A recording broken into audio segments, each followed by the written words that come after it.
네, 성경 말씀은 요한계시록 8장 1절에서 13절까지입니다. 요한계시록에 예언된 하나님의 재앙 시리즈 가운데 첫 번째가 일곱인의 재앙입니다.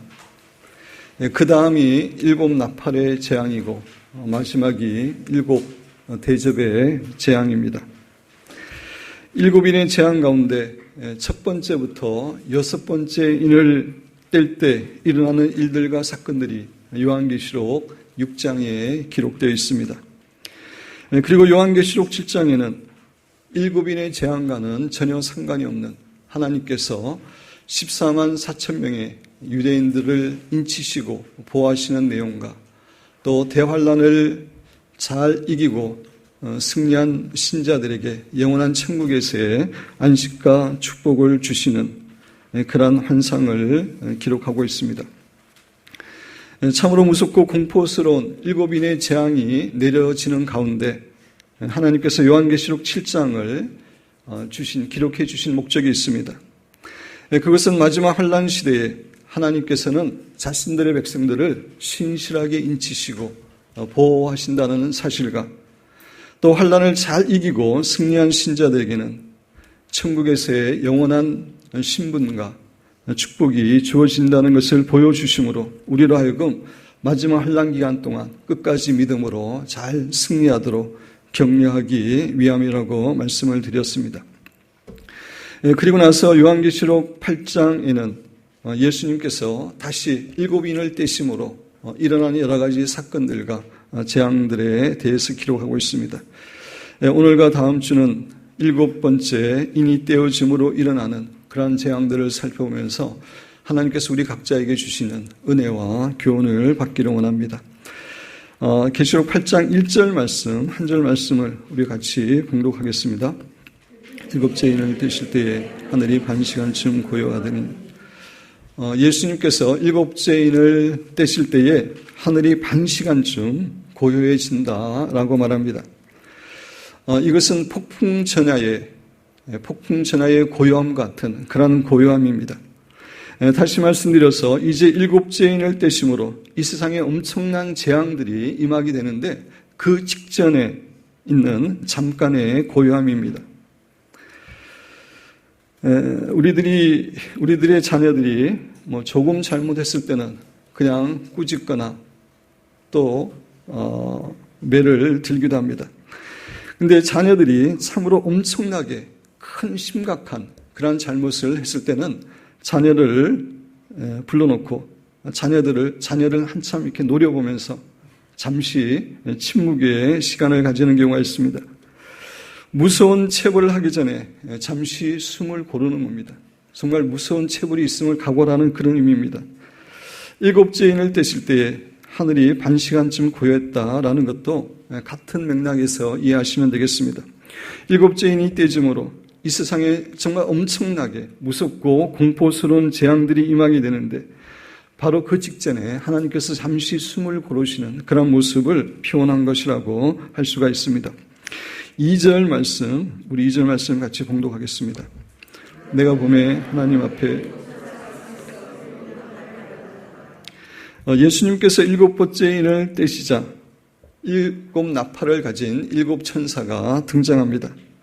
이것은 일곱 나팔의 재앙이 일곱 번째 인의 재앙 안에 포함됨을 우리에게 말해주는 것입니다. 조금 전에 마지막 시대에 하나님께서 내리시는 재앙으로 일곱 인의 재앙, 일곱 나팔의 재앙, 일곱 대접의 재앙이 있다고 말씀드렸는데 이것들은 서로 다 연결이 되어 있습니다. 일곱인의 재앙 가운데 일곱 번째 재앙이 일어날 때에 재앙 속에 그 일곱 번째 재앙 속에 일곱 나팔의 재앙이 포함됩니다.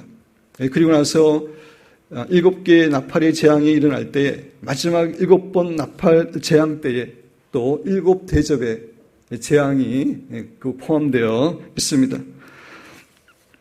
예를 들어 설명드리면은 불꽃놀이를 할 때 불꽃을 하늘로 이렇게 쏘아 올리면은 이제 펑 하고 터집니다.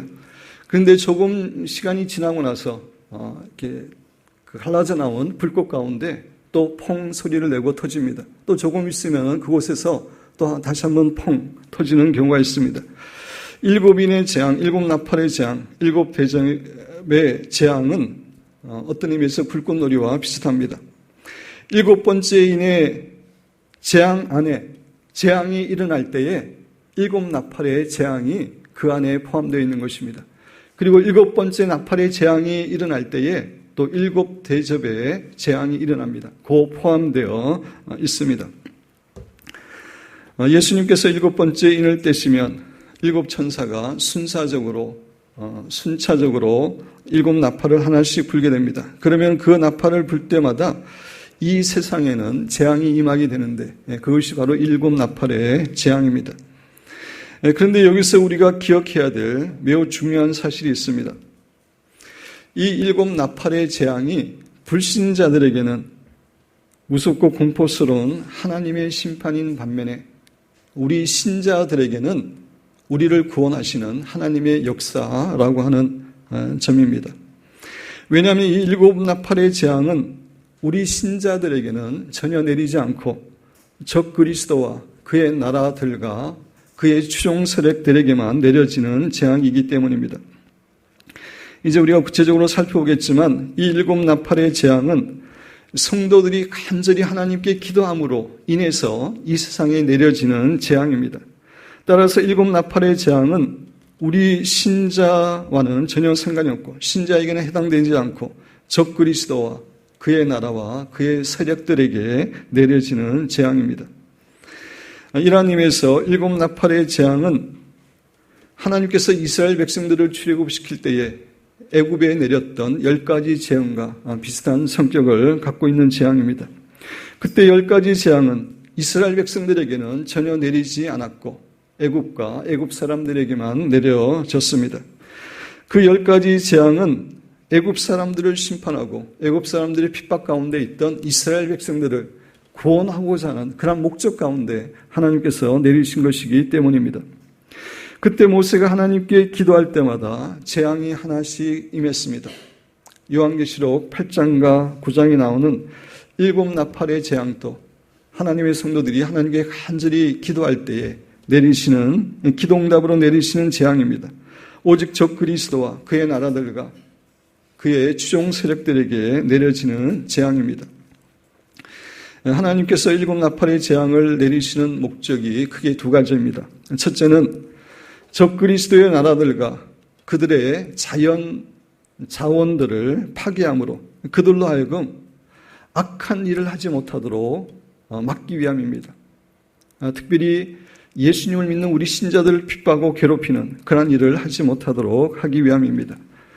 사실 이 재앙들로 인해서 적 그리스도와 그의 나라들과 추종 세력들은 엄청난 타격을 받게 됩니다. 그래서 그들이 이 세상에 행하려고 했던 그런 악한 계획들을 이루는데 많은 방해를 받게 됩니다. 두 번째는 점점 심해지는 이 재앙들을 통해서 불신자들에게 회개할 수 있는 그런 기회를 주시기 위함입니다. 하나님의 재앙이 이 세상에 일어나는 동안 우리 성도들은 불신자들에게 계시록에 기록되어 있는 그런 재앙들을 그들에게 구체적으로 말해주게 될 것입니다. 이제 이런 재앙이 있고 그 다음에 이런 재앙이 있고 이렇게 말해주는 것을 불신자들이 듣고 그들 가운데 정말 하나님은 살아계시구나, 성경 말씀이 하나님의 말씀이구나 이렇게 깨닫게 되어 회개하고 예수님을 믿게 되는 그러한 사람들이 생겨납니다. 그들을 위해서 재앙을 허락하십니다. 이러한 의미에서 7나팔의 재앙은 불신자들과 신자들에게 전혀 다른 의미를 가진 재앙입니다. 불신자들에게는 하나님의 정말 무섭고 공포스러운 그런 심판인 반면에 우리 성도들은 우리를 구원하시는 하나님의 축복된 역사입니다. 그리고 우리가 또 기억해야 될 중요한 사실이 있는데 천사가 이 나팔 재앙의 마지막 나팔을 불 때에 우리 모든 성도들은 하늘나라로 휴거된다는 점입니다. 이러한 의미에서 7나팔의 재앙은 우리 성도들이 기다리고 기다리는 그런 사건입니다. 7나팔의 재앙은 우리 성도들이 기다리고 기다리는 그런 사건입니다. 7나팔의 재앙은 우리 성도들이 기다리고 기다리는 그런 사건입니다. 7나팔의 재앙은 우리 성도들이 기다리고 기다리는 그런 사건입니다. 7나팔의 재앙은 우리 성도들이 기다리고 기다리는 그런 사건입니다. 휴거에 대해서 성경 말씀을 여러분과 함께 좀 살펴보기를 원합니다. 데살로니가 전서 4장 13절부터 보기를 원합니다. 찾아보시기 바랍니다. 데살로니가 전서 4장 13절부터입니다.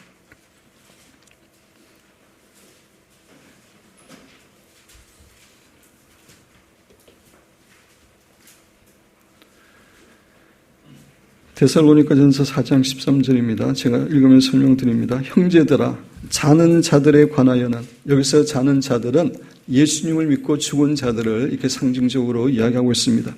주님 안에서 잠자고 있는 거기 때문에, 깨어날 것이기 때문에 이렇게 표현했죠. 너희가 알지 못함을 우리가 원하지 아니하노니 이는 소망 없는 다른 이와 같이 슬퍼하지 않게 하려 함이라. 예수님을 믿지 않는 사람에게는 죽음이 모든 것의 끝입니다. 소망이 없습니다.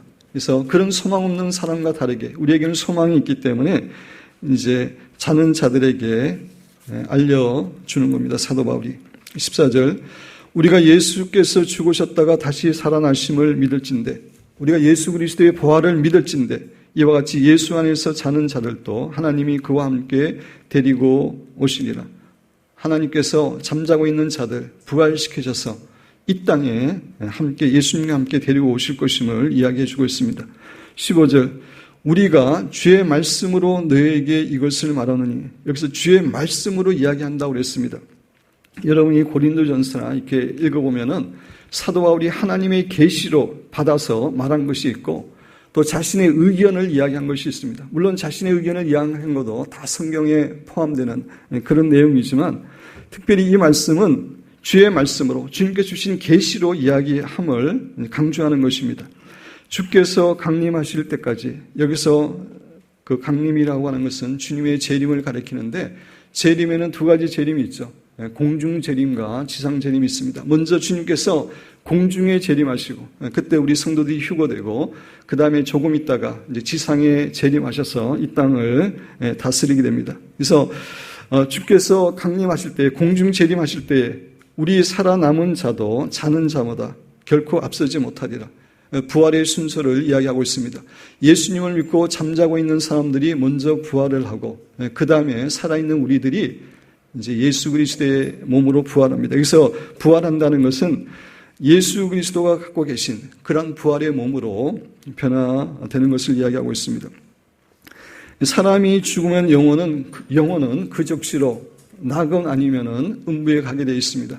그렇지만 육신은 썩든지 화장을 해서 없어지는 것 같지만 예수님께서 공중 재림하실 때에 그 몸이, 썩어진 몸이 예수님의 부활체로 부활되는 것입니다. 그것을 지금 이야기하고 계시는 겁니다. 16절, 주께서 호령과 천상의 소리와 하나님의 나팔 소리로 친히 하늘로부터 강림하시리니, 이 부분 조금 이따 설명하겠습니다.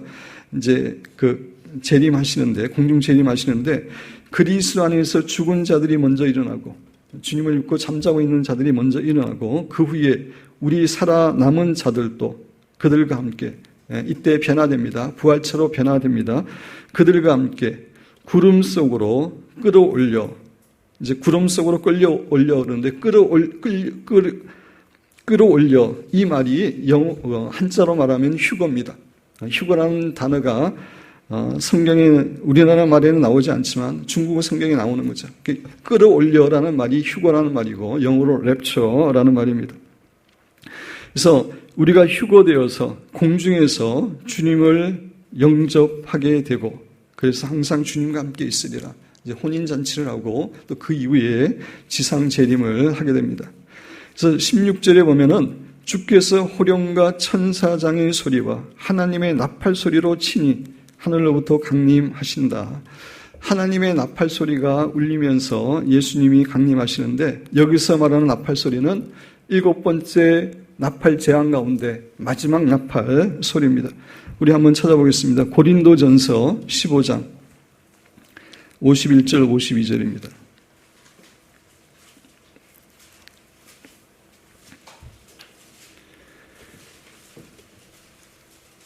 고린도전서 15장 51절 52절입니다. 제가 읽으면서 설명드립니다. 보라, 내가 너에게 비밀을 말하노니, 사도 바울은 하늘나라에도 갔습니다. 그래서 하나님께서 특별한 계시를 받았습니다. 그래서 비밀을 말한다라고 우리에게 교훈해 주는 겁니다. 우리가 다 잠잘 것이 아니요, 다 죽어서 땅에 계속해서 잘 것이 아니요, 마지막 나팔에, 이 마지막 나팔은 7번째 나팔을 이야기하는 겁니다. 7번째 나팔에 순식간에 호련이 다 변화되니 예수 그리스도의 부활의 몸으로 변화되는 것을 이야기합니다. 나팔 소리가 나며 죽은 자들이 썩지 아니할 것으로 다시 살아나고 우리도 변화되리라.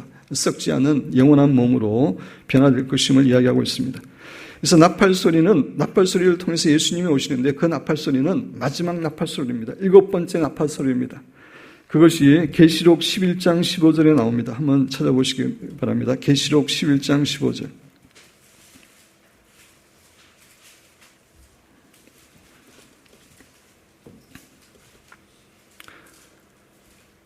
계시록 11장 15절, 7째 천사가 나팔을 불매, 7 나팔 재앙에 이제 7번째 그 천사가 나팔을 부는 겁니다. 이때 성도들은 휴고당합니다. 하늘에 큰 음성이 나서 이르되 세상 나라가 우리 주와 그의 그리스도의 나라가 되어 그가 세세토록 왕노로 다시리로다 하니, 7 나팔을 통해서 이제 우리가 잠시 하늘나라로 올라가지만 그 위에 내려와서 이 땅이 예수 그리스도의 나라가 되고 천년 왕국이 되는 것입니다. 그래서 7번째 나팔이 부러지는 때는 7년 환란의 마지막 기간이기 때문에 우리 성도는 환란을 통과한다고 여러분에게 말씀을 드렸습니다. 이런 의미에서 7 나팔의 재앙은 우리 성도들에게는 우리의 구원과 우리의 휴거와 우리의 구원을 가져오는 너무나 축복된 하나님의 사건이고 역사입니다. 물론 적그리스도와 그의 세력들에게는 엄청난 재앙이 주어지는 그런 고통스러운 그런 심판이지만 우리 성도들에게는 이 나팔 재앙이 휴고로 인도하는 그런 사건이 됩니다. 우리 요한계시록 8장으로 다시 돌아와서 8장 3절 말씀을 우리 같이 공독하겠습니다. 또 다른 천사가 와서 제단 곁에 서서 금향료를 가지고 많은 향을 받았으니 이는 모든 성도의 기도와 합하여 보좌 앞 금제단에 드리고자 합니다. 또 다른 천사는 나팔을 부는 7 천사와 다른 천사를 이야기하는 겁니다. 8번째 천사가 지금 등장하는 것입니다. 제단 곁에 서서라고 말하는데 여기서 제단은 향단을 의미합니다. 구약의 성막에는 2가지 제단이 있었습니다. 성막들에 번제단이 있었고 성소 안에 향단이 있었습니다. 그런데 하늘나라에서는 번제단이 필요 없습니다. 예수 그리스도께서 자신의 몸을 통해서 이미 영원한 제사를 드렸기 때문에 그런 짐승의 제사가 필요 없습니다. 그래서 하늘나라에서 말하는 이 제단은 하늘나라에서 기도하는 제단인 향단을 의미합니다.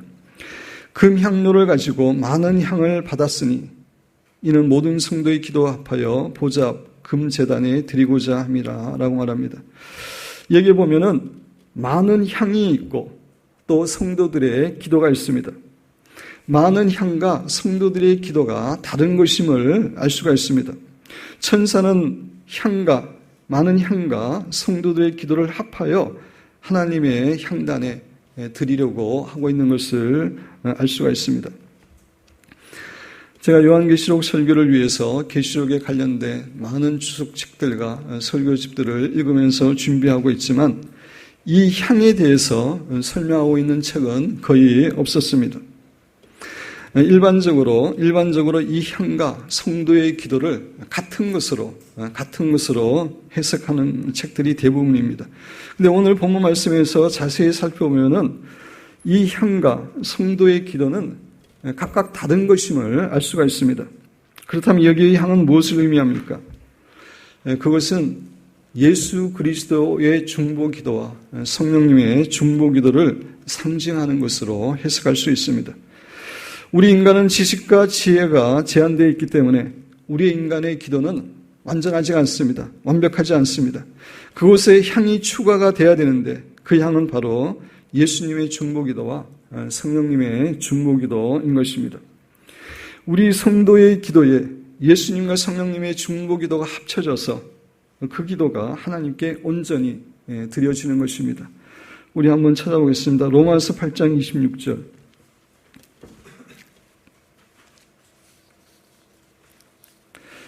로마서 8장 26절 찾아보시기 바랍니다.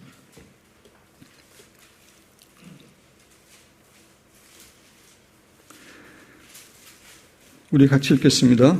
이와 같이 성령도 우리의 연약함을 도우시나니 우리는 마땅히 기도할 바를 알지 못하나 오직 성령이 말할 수 없는 탄식으로 우리를 위하여 친히 간구하시니라. 성령님의 역할이 여러 가지가 있지만 성령님의 중요한 역할 가운데 하나는 우리가 무엇을 기도해야 될지 모르기 때문에 우리를 위해서 간절히 중보 기도하시는 겁니다. 예수님도 마찬가지입니다. 로마서 8장 34절 우리 같이 읽겠습니다. 누가 정죄하리요 죽으실 뿐 아니라 다시 살아나신 이는 그리스도 예수시니 그는 하나님 우편에 계신 자여 우리를 위하여 간구하시는 자시니라. 예수님이 지금 하나님 우편에 앉아 계시는데 세상을 통치하는 그런 일도 하시지만 우리 성도를 위해서 중보 기도하고 계심을 이야기하고 있습니다. 이렇게 예수님과 성령님의 중보 기도의 향각, 우리 성도들의 기도가 합쳐져서 하나님께 온전히 드려지는 것입니다. 여기에 모든 성도의 기도는 마지막 시대에 성도들이 기도하는 것뿐만 아니라 역사상 있어왔던 모든 성도들의 기도를 다 포함하는 그런 기도라고 할 수가 있습니다. 계시록 8장으로 다시 가서 8장 4절 5절 말씀을 우리 한 목소리 읽겠습니다. 향연이 성도의 기도와 함께 천사의 손으로부터 하나님 앞으로 올라가는지라. 천사가 향로를 가지고 제단의 불을 담아다가 땅의 소돔에 우레와 음성과 번개와 지진이 나더라.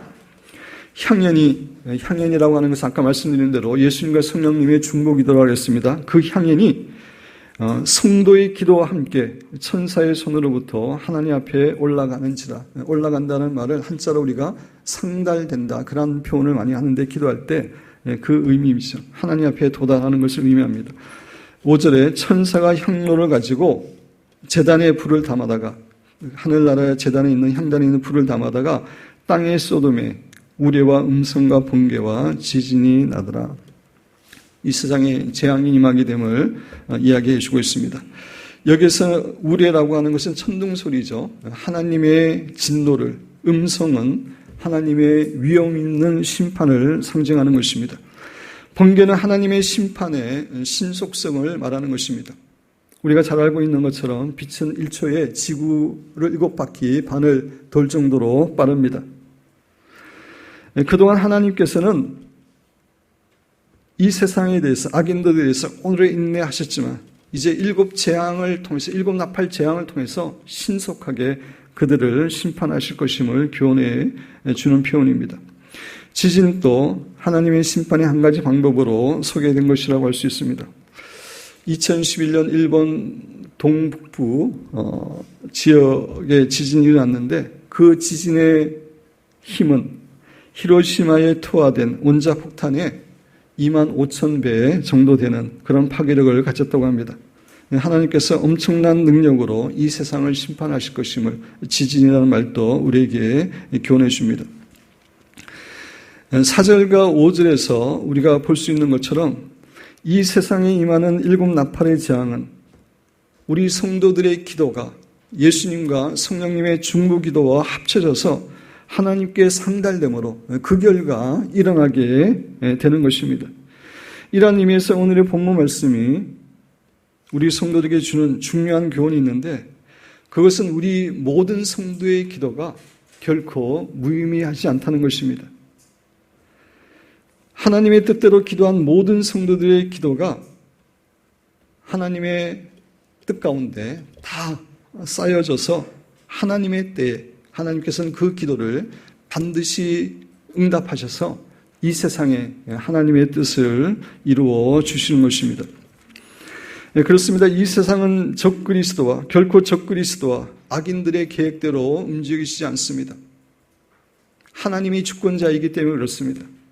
근데 하나님께서는 우리 성도들이 기도하는 그 기도를 들으시고 하나님의 뜻을 이 땅에 행하신다는 사실을 우리는 잊지 말아야 됩니다. 사랑하는 성도 여러분, 우리의 기도가 이 세상의 역사를 움직이고 변화시킨다고 하는 이 놀라운 사실을 기억해야 됩니다. 우리의 기도가 예수님의 재림을 앞당기고 우리의 기도가 적그리스도와 그의 세력들에 대한 심판을 속히 가져올 수 있습니다. 우리의 기도를 통해서 이 세상이 변화되고 이 세상이 아름답게 될 수가 있습니다. 그래서 기도에 관한 책들로 유명한 E.M. 바운즈라는 분은 이렇게 이야기합니다. 하나님은 기도로 세상을 이끌어 가신다. 하나님이 주권자이시지만 하나님 우리와 동역하기를 기뻐하십니다. 우리의 기도를 통해서 하나님은 이 세상을 이끌어 갑니다. 즉 세상은 기도로 형성된다. 기도가 많은 세상일수록 더 좋은 세상이 될 것이다. 기도가 많을수록 사탄을 이기는 힘도 많아질 것이다. 성도들의 기도는 세상에서 일하는 하나님의 보급 창고이다. 하나님의 생명과 축복은 인간이 드리는 기도에 의해 클 수도 작을 수도 있다. 하나님이 주권자이지만 하나님의 주권은 우리의 기도를 통해서 역사됨을 교훈해 줍니다. 성도 여러분, 이 세상의 역사는 결코 적그리스도나 악인들의 손에 있는 것이 아니라 우리 성도의 기도에 달려있음을 잊지 마시기 바랍니다. 그래서 리차드 포스터는 세계의 역사는 중보 기도자의 손에 달려있다라고 이야기를 했습니다. 말씀을 마무리합니다. 마지막 환난 시대에도 하나님과 교회가 승리자입니다.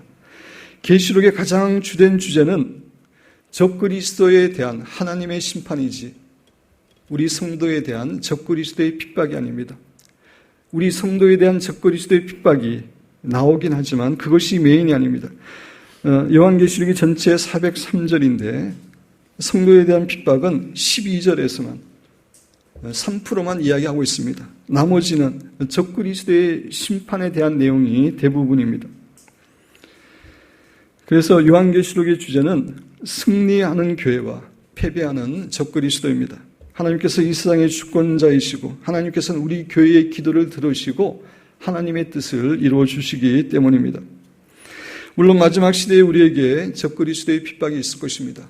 그러나 우리가 기도할 때 하나님께서는 우리가 이 땅에서 하나님의 승리를 누리며 하나님의 나라를 힘있게 확장하도록 축복하실 것입니다.